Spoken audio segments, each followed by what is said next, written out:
Welcome to the Solemn Vanguard channel. Today we're going over Kagerou's VR Waterfall Dragon, which was just revealed, and it is quite the force to be reckoned with. First, I'm currently doing a giveaway for my Zero Damage Gaming playmats. The winner gets a free mat of their choice from the website, shipped worldwide. One of the ways to enter is be subscribed and click the bell button to stay up to date. For the other ways to enter the competition, click the link in the description. Now, the first card I wanted to discuss is Dragonic Gaias. It says when it boosts a grade 3 or greater, pay 1 counterblast, put it into the soul, and the boosted unit gets an extra critical until the end of that battle. Keep in mind that the boosted unit would lose the power from the boost. This by itself is pretty nuts already, considering it's way harder to guard than before. Remember, in standard you barely plus, you barely fetch, you don't have control over what comes into your hand. In G format it's normal to do your triple or quadruple drive, draw maybe 3 or 4 extra cards and end the turn with a 14 card hand.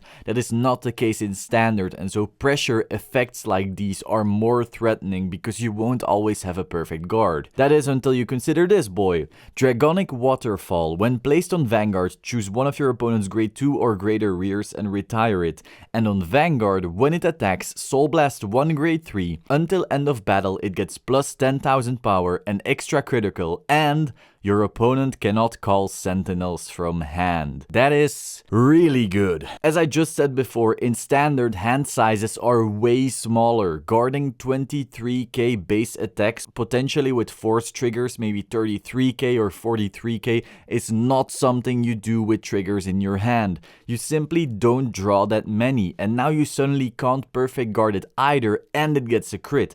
And G-guards are a thing of the past. Pair this with Dragonic Gaias and that's an automatic 3 damage. Now, I saw some people going, but protect markers aren't sentinels, and well, yes they are, according to the wiki. So yes, even protect clans get fucked by this guy. Putting this card into my previous standard testing, I can only conclude that this is a very dangerous card you should always be keeping in mind when facing Kagero. Generally, your opponent will win the second they use Dragonic Waterfall's second skill if they don't time it completely wrong. You may have put a force marker on a rearguard circle on your first grade 3 ride, but when you ride this guy, you'll probably put a force marker on the Vanguard circle, knowing it will likely win you the game. Thus, we can conclude that this card will generally be at least a 33k Vanguard swing with 2 criticals that you can't PG. With that being said, we should also remember that trigger shield values have gone up. Regardless, even if you throw down a heal and something else, it's generally still a 1 to pass on the 33k, which is the absolute minimum. Any solid booster or more force triggers from before will make this card unguardable. Not to mention that since you don't dig through your deck like you do in G, you won't always have those heals and spare shields either.